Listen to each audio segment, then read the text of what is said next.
नमस्कार दोस्तों, good morning. आप लोगों का अपना प्यारा सा यूट्यूब चैनल आरके क्लासेस 7.0 में स्वागत करता हूं। आज आप लोगों को द्विघात समीकरण बताने जा रहे हैं। कोऑर्डिनेट इक्वेशन क्या होती है? द्विघात समीकरण यानी ऐसा समीकरण जिसमें चर की घात कितनी हो? चर की घात 2 हो। ठीक, जिसमें चर की घात कितनी हो? 2 घात हो, उसे क्या कहते हैं? द्विघात समीकरण कहते हैं। देखिए, एक होता चर और एक होता अचर। थोड़ा से आप लोग क्या, चर जिसका मान फिक्स ना हो, मान निश्चित ना हो। दूसरा होता अचर जिसका मान निश्चित हो, चर जिसका मान निश्चित ना हो अर्थात अनिश्चित। अचर क्या होता है? जिसका मान निश्चित होता है। जैसे कोई संख्या है 2 4 3 8 0 5, ये सब संख्याएं, जितनी कोई भी संख्या होगी, ये सब संख्याएं क्या होती? अचर होती है। चर क्या होता है? जैसे x y z a b c d या का खा गा, ये सब क्या होते हैं? चर राशि होती है। इनका मान कभी फिक्स नहीं होता है, लेकिन ये जो होती है संख्याएं होती है, इनका मान फिक्स होता है। द्विघात समीकरण में यानी जिसकी चर राशि की घात कितना हो? 2 होता है, और इसमें एक मानक रूप होता है। ये ऐसा है, चर ax² plus bx plus c बराबर 0 इस रूप का है, तो ये द्विघात समीकरण होता है।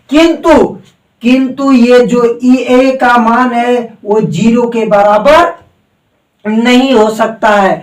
इस प्रकार का जो होता है ax² plus bx plus c बराबर 0, ये आपका द्विघात समीकरण है। किंतु a बराबर 0 नहीं होना चाहिए। अगर a बराबर 0 हो गया तो 2 घात का समीकरण रह ही नहीं जाएगा, वो 1 घात का समीकरण हो जाएगा।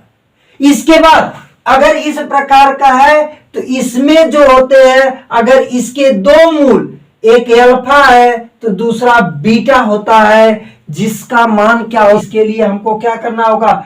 -b plus minus √b² minus 4ac अपान 2a। ठीक, ये इसके 2 मूल होंगे। अगर एक मूल हमने अल्फा माना है तो अल्फा का मान अगर ये माइनस लेंगे तो ये भी माइनस, क्योंकि ये तो माइनस रहेगा ही रहेगा। ये प्लस है और एक माइनस है, तो एक प्लस वाला लेंगे या माइनस वाला? अगर पहले प्लस वाला ले रहे हैं तो माइनस वाला छोड़ देंगे। b² माइनस 4ac अपान 2a, एक मूल ए हो गया। दूसरा मूल क्या हो जाएगा? Beta -b minus √b² minus 4ac अपान 2a। अब इसमें देखिए ABC जो होता है, ए है, बी है, सी है, ये क्या होते हैं? ए का मतलब x की 2 घात का, जो x के 2 घात का गुणांक है, x के कितने घात का? 2 घात का गुणांक। b का मतलब x के 1 घात का गुणांक, 1 घात का। c का मतलब अचर पद। और ए बी सी तीनों वास्तविक संख्याएं हैं।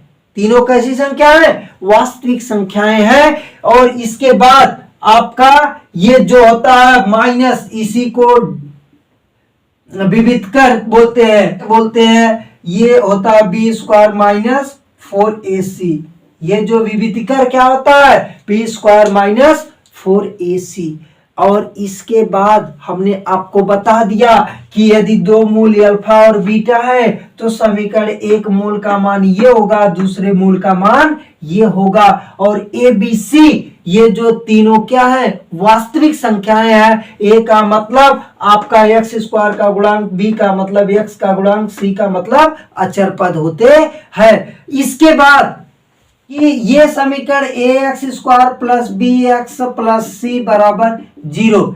अगर इसके मूल अल्फा और बीटा है तो मूलों का योगफल अगर कभी पूछेगा कि मूलों का योगफल क्या होगा, तो ये -b/a, अर्थात जो x का गुणांक है वो भी माइनस के साथ रहेगा और बट्टे x² का गुणांक। यहां पे -x का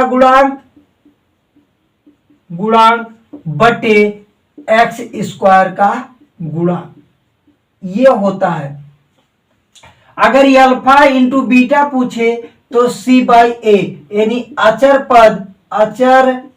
पद बटे एक्स स्क्वायर का गुणांक होता है। प्यारे मित्रों आराम से समझिए आप लोग, यानी अल्फा प्लस मूलों का योगफल पूछे तो हम लोग फार्मूला लगाएंगे माइनस बी बाई ए, अर्थात एक्स का गुणांक बटे एक्स स्क्वायर का गुणा। अगर मूलों का योगफल पूछे गुणनफल पूछे तो सी बाई ए हो, यानी अचर पद बटे एक्स स्क्वायर। यानी आपको द्विघात समीकरण बताया जा रहा है, ऐसा समीकरण जिसमें जो चर पद का क्या हो, चर पद की घात कितने हो, 2 हो। चर पद की घात या चर की घात 2 हो, वो समीकरण क्या कहलाता है, द्विघात समीकरण कहलाता है। इसके बाद आप लोगों को बताएं कि एक मूल आपको अल्फा माने है, दूसरा मूल बीटा माने है। अगर वो कभी दे दे कि एक मूल किसी द्विघात समीकरण का एक मूल इतना है, दूसरा मूल इतना है, तो उस द्विघात समीकरण का मान बताइए, वो द्विघात समीकरण क्या हो सकता है। तो उसके लिए फार्मूला होता है, यानी x square minus alpha plus beta into X plus alpha into beta बराबर 0। यानी एक्स स्क्वायर माइनस मूलों का गुणनफल, मूलों का योगफल, गुणनफल है योगफल इंटू एक्स प्लस मूलों का गुणनफल। ये जिनके गुणनफल, ये जिन लोगों के क्लास में बहुत इंपॉर्टेंट होता है चैप्टर, इसको आप लोग बड़े बारीकी से समझा करिए कि ये क्या होता है। ये जो अगर 2 मूल दिए हो, कह दे कि उस समीकरण का मान बताइए, तो आप लोग क्या करिएगा, एक्स स्क्वायर माइनस मूलों का योगफल इंटू एक्स प्लस मूलों का गुणनफल इक्वल टू 0 दिखा के हल कर दीजिएगा। जैसे कह दे कि कोई समीकरण है जिसमें मूल अगर अल्फा का मान 3 दे दिया और बीटा का मान 5 दे दिया, कहे वो समीकरण बताइए। तो ये समीकरण से रख लीजिए, एक्स स्क्वायर माइनस मूलों का योगफल 3 प्लस 5 इंटू एक्स प्लस मूलों का गुणनफल 3 गुणे 5 equal to 0। X square minus 5 3 8 X plus 5 3 15 equal to 0। देखिए मानक रूप से तुलना करिए, ए एक्स स्क्वायर यानी ए के जगह पे 1 हो गया, एक्स स्क्वायर के बी एक्स के जगह पे -8 और आपका है क्या है सी के जगह पे 15 हो गया। देख रहे हैं मानक रूप में हो गया। इस तरह से आप लोग द्विघात समीकरण का पार्ट ए था। अभी अगले पार्ट में आप लोगों को बताएंगे कैसे कैसे समीकरण आते हैं और उसको कैसे कैसे हल किया जाता है, ये चीज आप लोगों को समझाएंगे। आप लोगों को उम्मीद करते हैं वीडियो अच्छी लगी होगी। जय हिंद जय भारत।